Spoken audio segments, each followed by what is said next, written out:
कौन कहता है आसमान में सुराख नहीं हो सकता है, एक पत्थर तो तबीयत से उछालो यारों।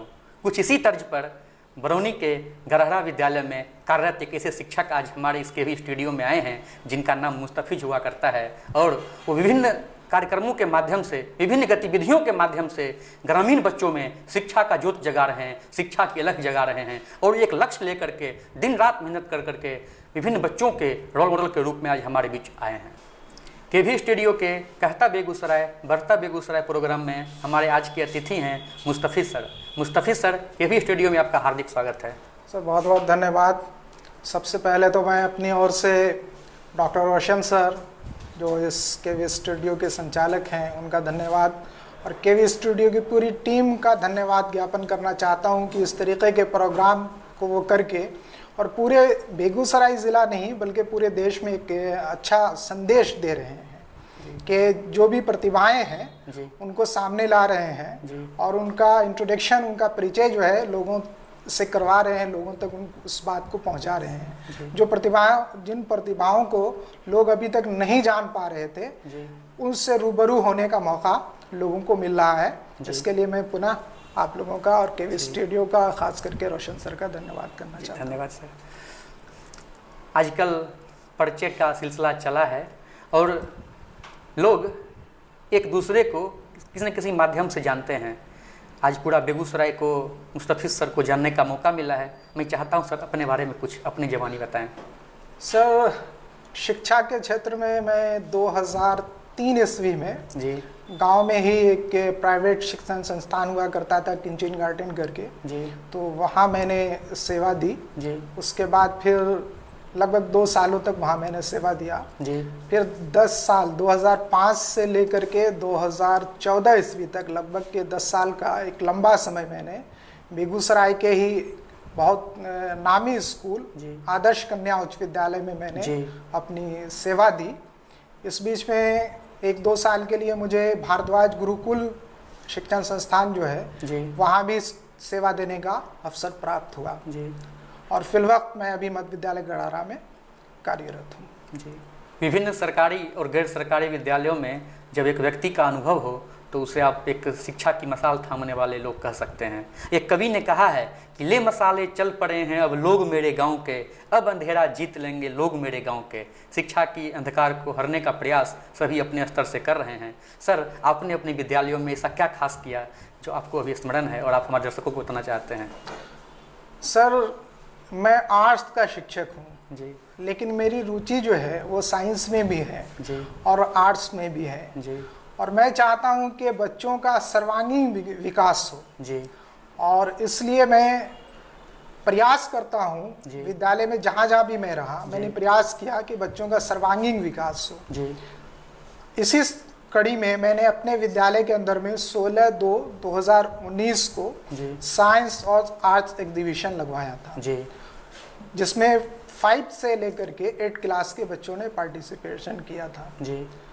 मैंने आशा नहीं की थी कि सरकारी विद्यालय के बच्चों में भी इतना ज़्यादा पोटेंशियल हो सकता है, वो इतने प्रतिभावान हो सकते हैं। ऐसा प्रोजेक्ट बच्चों ने बनाया, साइंस से भी रिलेटेड और आर्ट्स से भी रिलेटेड ऐसे प्रोजेक्ट बच्चों ने बनाए कि जिनकी प्रतिभा को देख करके हम लोग भी दंग रह गए। और ये कार्यक्रम बहुत ज़्यादा सफल रहा, एक प्रयोग के तौर पर था और ये मेरी सोच थी। तो मैंने इस कार्यक्रम को अंजाम दिया और अकेले इसकी बागडोर थामी और सारे शिक्षकों का और प्रधानाध्यापक का इसमें सहयोग भी मिला और बहुत सफल प्रोग्राम रहा। उसके बाद हमारे समन्वयक जो है राकेश रजक सर, तो उन्होंने इसको अडॉप्ट किया और संकुल स्तर पर हम लोगों ने 1/2/2020 को संकुल स्तर पर इस प्रोग्राम को किया।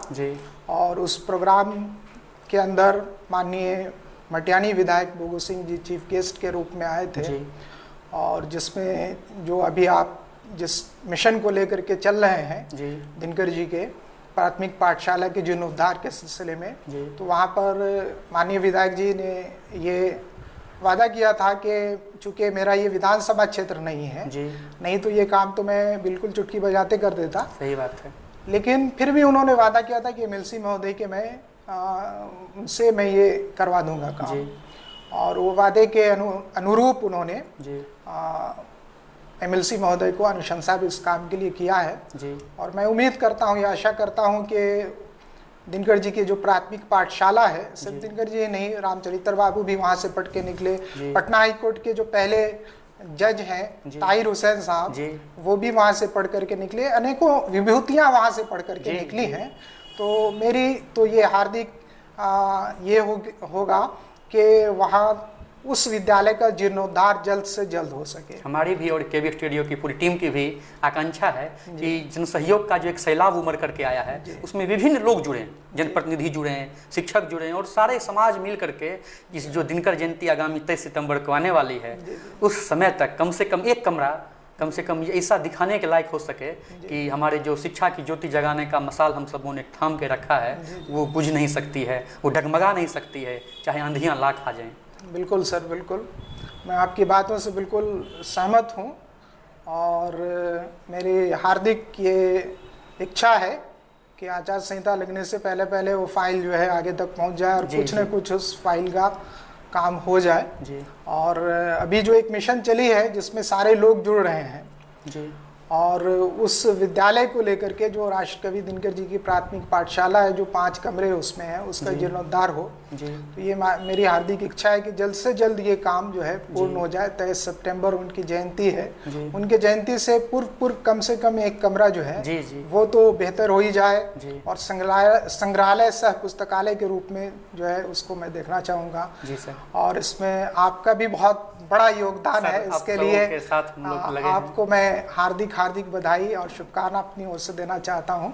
सब आप लोगों का स्नेह है और आप लोगों ने ही कदम बढ़ाया था। मैं तो एक तुच्छ व्यक्ति हूँ, उस मार्ग पर चल रहा हूँ, प्रयास कर रहा हूँ कि कुछ आपके साथ मैं भी सीख सकूँ। जी सर। तो इन्हीं सब क्रियाकलापों को देखते हुए अभी बरौनी प्रखंड में 5 शिक्षकों का चयन किया गया वार्ड मानक के लिए जी। तो ये भारत सरकार की एक बहुत ही महत्वाकांक्षी योजना है जी। बहुत बड़ी योजना है जो भारत सरकार के अंदर जो विज्ञान मंत्रालय है जी। तो उसके देखरेख में ये प्रोग्राम चलता है जी। और हर साल ये प्रोग्राम होता है और इसमें बच्चे पार्टिसिपेट करते हैं जी। इसमें पहले डिस्ट्रिक्ट लेवल पर बच्चे ऑनलाइन आइडियाज़ को सबमिट करते हैं। पहले था कि उनको 5,000 रुपये मिलता था, अभी सरकार ने इसको पैसे को भी बढ़ा दिया, राशि को भी बढ़ा दिया है जी। और अभी जो है आइडियाज़ सबमिट करने के बाद अगर ज़िला उनके आइडियाज़ को सेलेक्ट करता है जी। तो बच्चे के खाते में 10,000 रुपये की राशि जाती है जी। और उसके बाद उनको वो प्रोजेक्ट बना करके ज़िला में एग्जीबिशन लगता है और ज़िला में एग्जीबिशन में अगर उनका सिलेक्शन हो जाता है जी। तो उसके बाद फिर वो राज्य स्तर पर जाते हैं और राज्य में भी अगर उनका सिलेक्शन होता है तो फिर वो राष्ट्रीय स्तर पर नेशनल लेवल पर जाते हैं। पूरे भारत से लगभग 1 लाख आइडियाज़ को सबमिट यानी कि सिलेक्शन किया जाता है जिनके खातों पर बच्चों के खाते पर राशि जाती है लगभग 1 लाख। और फिर उन 1 लाख आइडियाज़ में से 1,000 आइडियाज़ को नेशनल लेवल पर छांटा जाता है और उस 1,000 में से 60 ऐसे आइडियाज़ होते हैं जिनको राष्ट्रीय स्तर पर चुना जाता है। और अगर उसमें भी ऐसे आइडियाज़ होते हैं, इनोवेटिव आइडियाज़ होते हैं, तो फिर ऐसे बच्चे भी हुए हैं जिनको विदेशों में भी भेजा गया, जैसे जापान वगैरह भेजा गया बच्चों को भारत सरकार की तरफ से। तो ये भारत सरकार की बहुत बड़ी योजना है और बहुत ही महत्वाकांक्षी योजना है जो बच्चों को एक मंच प्रदान करती है, एक प्लेटफॉर्म प्रदान करती है कि उनके अंदर जो वैज्ञानिक छुपा हुआ है, जो एक बाल वैज्ञानिक है, उसको वो बाहर निकाल सके और उसको लोगों से परिचित करवा सके। जो बच्चों के मन की जिज्ञासा है और उस जिज्ञासा को वो किस रूप में शांत करने का प्रयास कर रहे हैं, उसको निकालने का एक बहुत बड़ा प्लेटफॉर्म और आप उसके लिए बरौनी प्रखंड के नोडल शिक्षक के रूप में कार्यरत हैं, काम कर रहे हैं अभी तक। और लगभग अभी पूरे बेगूसराय ज़िला से 18 आइडियाज सबमिट हो चुके हैं। तो इसमें बच्चों को ऐसे आइडियाज सबमिट करने होते हैं, कॉपी पेस्ट नहीं करना होता है, क्योंकि बहुत सारे बच्चे ऐसे होते हैं, यूट्यूब का ज़माना, यूट्यूब पर कुछ भी सर्च मारा और वहाँ से कॉपी पेस्ट कर लिया। तो कॉपी पेस्ट आइडियाज़ नहीं, खुद से उनको कुछ ऐसा इनोवेटिव सोच उनका होना चाहिए, कुछ अपना उनका आइडिया ऐसा होना चाहिए। जैसे हम एग्जाम्पल देंगे, पटना की एक बच्ची थी शालिनी कुमारी जी, तो उसने जो वॉकर होता है, पैर फ्रैक्चर वगैरह हो जाता तो वॉकर के सहारे चलते हैं जी, तो समस्या को देखा जी कि ये एक समस्या है कि वो समतल भूमि पर उस वॉकर के सहारे चल सकते हैं। लेकिन यदि जी उनको सीढ़ी पर चढ़ना हो, ऊपर भी मकान हो, छत पर मकान हो, उनको आवश्यकता पड़ती हो छत पर जाने के लिए, तो वो उस वॉकर के सहारे छत पर नहीं जा सकते हैं। तो ये एक समस्या थी। तो उस बच्ची ने, जो पटना की बच्ची है शालिनी कुमारी, तो उसने इस समस्या को देखा और इसका उसने समाधान निकाला। समाधान ये निकाला कि जो चारों पैर होते वॉकर के, उसको उसने एडजस्टेबल बना दिया। जैसे स्टैंड फैन को हम एडजस्ट कर सकते हैं, उसी प्रकार से अगर सीढ़ी के ऊपर चढ़ना है तो आगे के दोनों पैर को ऊपर कर देंगे सीढ़ी के जो साइज है उसके अनुरूप, और उसको टाइट कर देंगे तो सीढ़ी के ऊपर चढ़ सकते हैं। और अगर नीचे उतरना हो तो आगे वाले को फिर जो है पहले के जैसा कर देंगे और पीछे के दोनों पैर को सीढ़ी के अनुरूप एडजस्ट करके फिर नीचे भी उतर सकते हैं। तो ये आइडिया उस बच्ची का था और उस बच्ची ने ये आइडिया दिया और वैसा प्रोजेक्ट बना करके उसने ज़िला लेवल पर, और ज़िला लेवल से उसका सिलेक्शन जो है राज्य लेवल पर हुआ, राज्य लेवल से जो है राष्ट्रीय स्तर पर वो उस बच्ची का ये आइडिया सेलेक्ट हुआ। और सेलेक्ट होने के बाद भारत सरकार ने उस बच्ची के आइडिया को पेटेंट करवा दिया जी। और पेटेंट करवाने के बाद फिर किसी कंपनी ने उस आइडिया को खरीदा और खरीदने के बाद आज के डेट में उस तरह का वॉकर मार्केट में अवेलेबल है और उसकी रॉयल्टी उस बच्ची के अकाउंट पर जा रही है। तो ये बहुत बड़ी अपॉर्चुनिटी है। आपने बहुत ही अच्छे तरीके से एक एग्जाम्पल के माध्यम से समझाया। आमतौर पर होता क्या है कि जिस तरह से मैं आप लोगों से एक कहानी शेयर करने का छोटा सा प्रयास करूंगा कि बच्चों के मन में, बाल मन में पहले से ही भावनाओं को पैदा किया जाता है।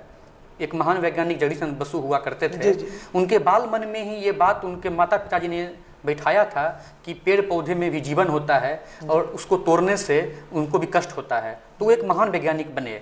और जिस तरह से आपने एग्जाम्पल दिया, ऐसे सैकड़ों एग्जाम्पल बेगूसराय, बिहार और खास करके भारत में ऐसे बच्चे हैं। मैंने भी सुना था कि एक ऐसा बच्चा था जिसने टॉर्च की आगे की रोशनी को पीछे दे दिया था।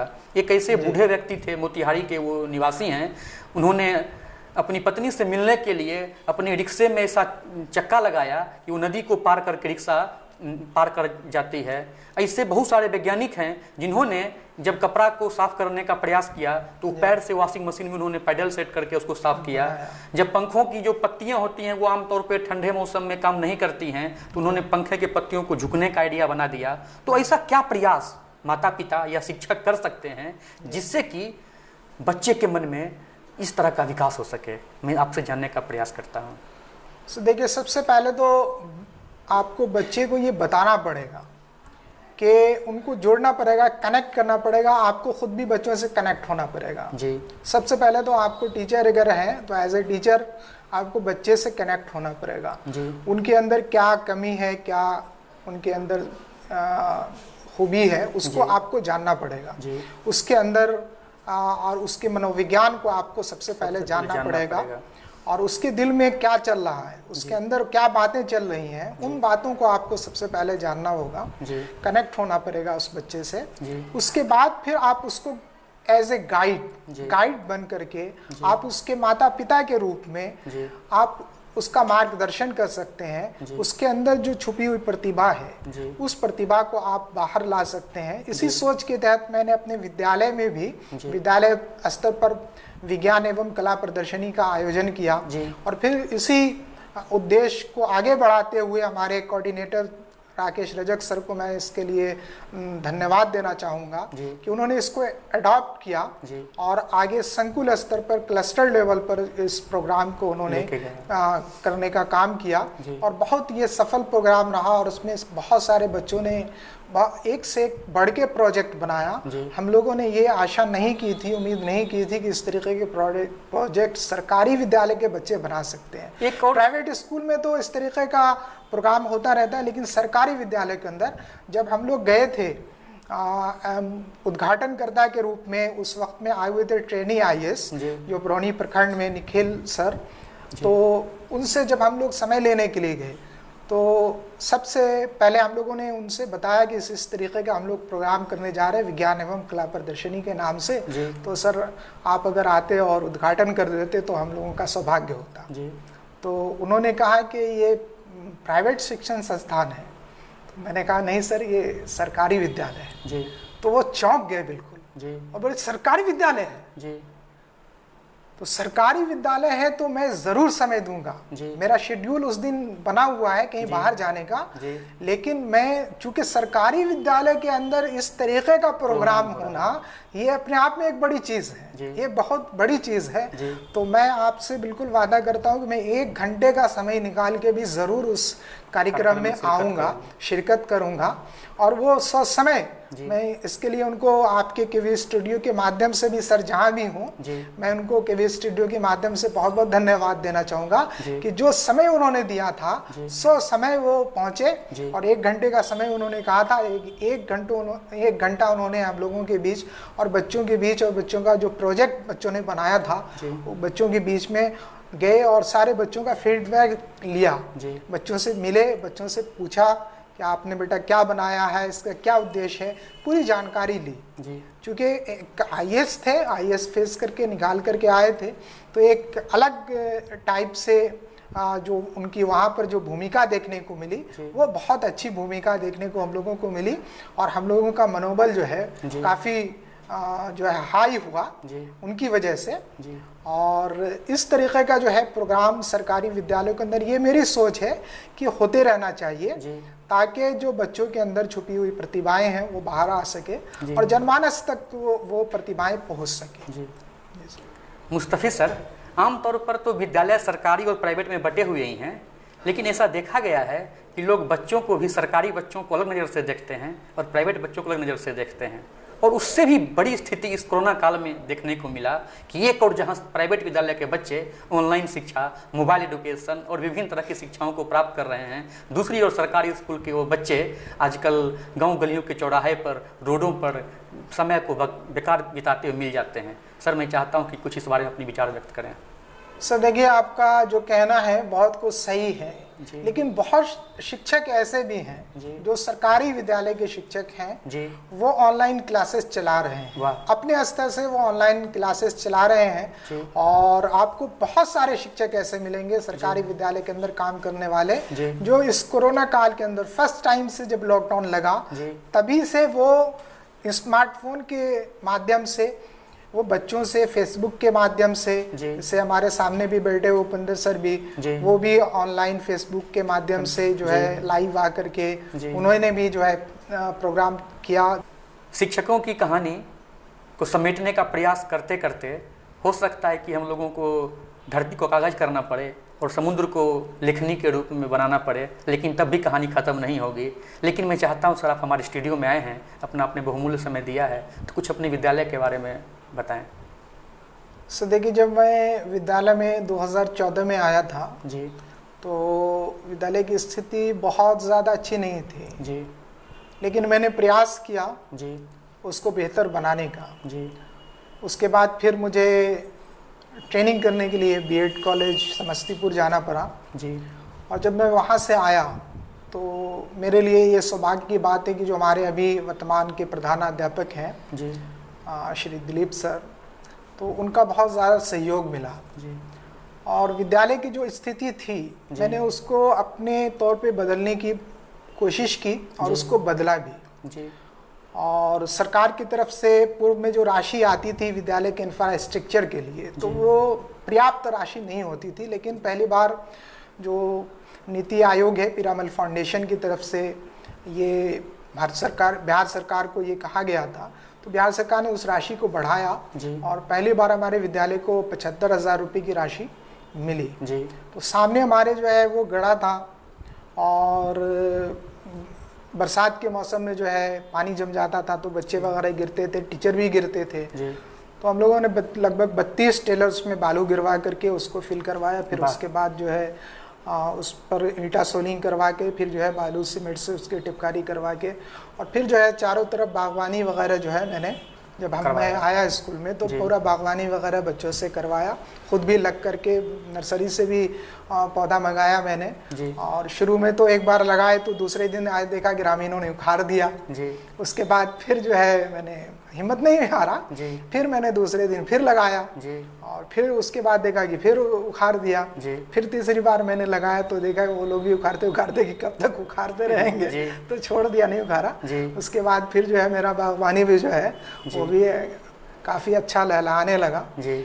और बाला पेंटिंग की बात भी बीच में आई तो वो भी मेरे देख रेख में, वो पेंटिंग वगैरह भी जो है वर्ग कक्ष के अंदर में जो 1 2 क्लास 3 क्लास तक के बच्चे होते हैं उनका जो सिलेबस होता है जी। तो उस सिलेबस को क्लासरूम के दीवार पे उकेरने का काम करवाया जी। कि अगर टीचर नहीं भी हो, टीचर की गैर मौजूदगी में भी अगर बच्चे क्लास में हैं जी। तो दीवार पर उनका सिलेबस पूरा मौजूद है जी। वो सिलेबस को देख करके और नीचे मैंने पूरा बॉर्डर में पूरा ब्लैक बोर्ड बनवा दिया जी। और चौक वगैरह वहाँ रख दिया कि अगर टीचर नहीं भी रहेंगे और किसी बच्चे के अंदर अगर है जिज्ञासा है और उसके अंदर प्रतिभा है, पोटेंशियल है, तो वो बच्चे देख देख करके भी उसका नकल करते रहेंगे और सीखते रहेंगे, खुद ब खुद भी सीखते रहेंगे। तो पूरा दीवार के नीचे नीचे ऊपर में पूरा मैंने चारों तरफ पूरा उनका जो सिलेबस होता है वो क्लासरूम में पूरा उतरवा दिया। जो भी होता है ABCD से लेकर के 1 2 3 से लेकर के टेबल वगैरह सारा, वेजिटेबल का नाम, फ्रूट्स का नाम, ये सारा मैंने पूरा राष्ट्रीय गान, राष्ट्रीय फल, फ्रूट्स, ये सब पूरा उकेर दिया। ये काम किया। उसके बाद नीचे जो मैंने बताया कि ब्लैक बोर्ड बना दिया और चौक में रख देता था। ब्लैक बोर्ड में बच्चे क्या करते हैं, दीवार पर कुछ न कुछ घसते रहते हैं, कुछ न घसते हैं। और अगर आप ब्लैक बोर्ड नहीं बना है तो दीवार गंदा हो जाएगा, तो गंदा हो जाएगा। तो नीचे मैंने ब्लैक बोर्ड पूरा, ब्लैक बोर्ड का जो पेंट होता है वो स्पेशली पेंट जो ब्लैक बोर्ड के लिए आता है वो मंगवा के और ब्लैक बोर्ड बनवाया। तो बच्चों को मैं देखता था कि एक सकारात्मक मुझे ये चीज लगी कि वो बच्चे जो है और वो वहाँ से देख देख करके ABCD लिख रहे हैं, कोई जो है टेबल लिख रहा है, कोई 1 2 3 लिख रहा है, कोई फ्रूट का नाम लिख रहा है, कोई वेजिटेबल का नाम लिख रहा है। तो इस तरीके से एक शैक्षणिक वातावरण जो है विद्यालय के अंदर, विद्यालय के बिल्डिंग को अपने लर्निंग एड में बदल दिया। बिल्कुल।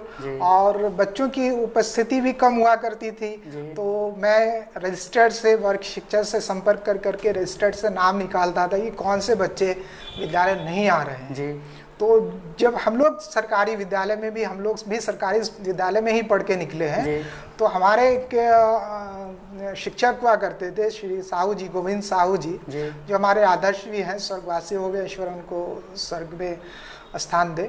तो मैं ये हार्दिक रूप से ईश्वर से कामना करता हूँ उनके लिए। तो वो गांव में घूमते थे, अगर बच्चे 2 से 3 दिन अगर बच्चे नहीं विद्यालय गए तो पता करके वो घर पे पहुंच जाते थे और घर पे विजिट करते थे और गार्जियन से मिलके पूछते थे कि आपका बच्चा जो है 3 दिन से 2 दिन से 4 दिन से नहीं आ रहा है, क्यों नहीं आ रहा, क्या बात है। और अगर नहीं आ रहा है तो फिर आप क्यों नहीं जागरूक हुए, आप बच्चे से क्यों नहीं पूछ रहे कि क्यों नहीं बच्चा इस विद्यालय जा रहा है, आपको ये बात मालूम होनी चाहिए। तो उनसे ये प्रेरणा मुझे मिली और मैंने भी गाँव का विजिट किया। जिस भी मोहल्ले में पता चलता था कि इस मोहल्ले के बच्चे नहीं आ रहे हैं, रजिस्टर्ड खंगालता था, वर्ग शिक्षक से मिल करके पूछता था कि कौन से बच्चे हैं, तो उनका लिस्ट तैयार करके और फिर कुछ बच्चों को, चूंकि सारे बच्चों का घर तो मुझे पता नहीं था, तो बच्चों को ही साथ में ले करके और फिर मैं गाँव में मैंने विजिट करना शुरू किया।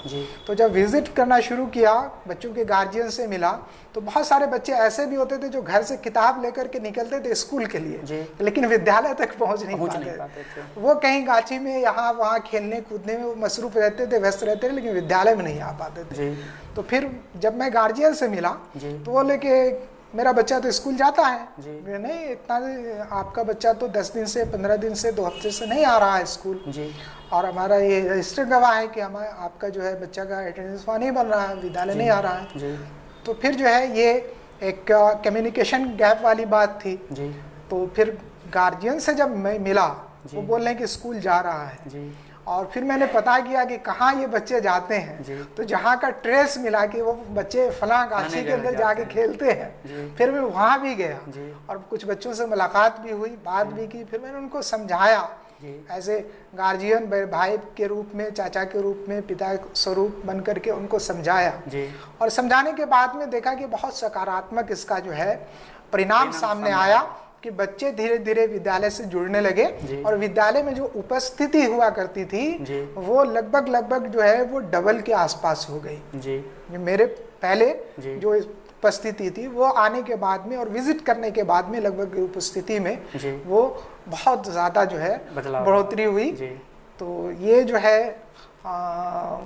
अपने आप में मैं कहूँगा कि एक अच्छी चीज़ है और इसको सारे शिक्षक को अडॉप्ट करना चाहिए कि अगर बच्चे विद्यालय नहीं आ पा रहे हैं किसी कारण से और उनको वो वातावरण नहीं मिल पा रहा है जिस वातावरण में वो हैं, शैक्षणिक वातावरण नहीं मिल पा रहा है, तो हम शिक्षकों का भी ये कर्तव्य बनता है कि हम आगे बढ़ें, एक दो कदम हम आगे बढ़ाएं।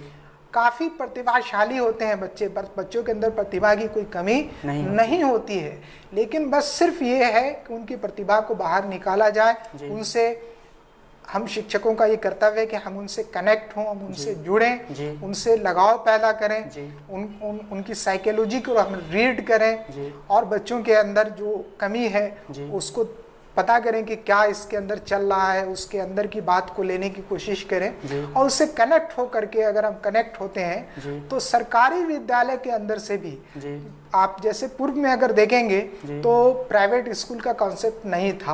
अगर आप 150 साल पहले चले जाए तो प्राइवेट विद्यालय का कॉन्सेप्ट नहीं था। जो भी IAS, IPS, doctor, engineers, ITN जो भी निकले हैं वो सब सरकारी विद्यालय से ही निकले हैं। ये कुछ 10, 20, 30 साल के अंदर जो है प्राइवेट स्कूलों का प्रचलन हुआ है। तो उसमें अगर जो सरकारी विद्यालयों के अंदर शिक्षक जो पढ़ा रहे हैं अगर वो थोड़ा सा जागरूक हो जाएं और अपने कार्य के प्रति अगर सचेत हो जाएं तो हम देखेंगे कि सरकारी विद्यालय भी किसी भी तरह प्राइवेट शिक्षण संस्थानों से पीछे नहीं रहेंगे।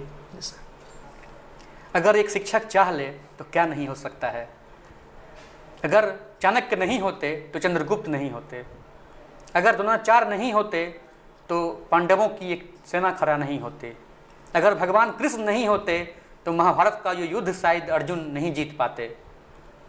ऐसे बहुत सारे शिक्षक वर्तमान में भी हमारे साथ उपस्थित हैं जो कि शिक्षा की ज्योति को अखंड रूप से जलाने का प्रयास कर रहे हैं।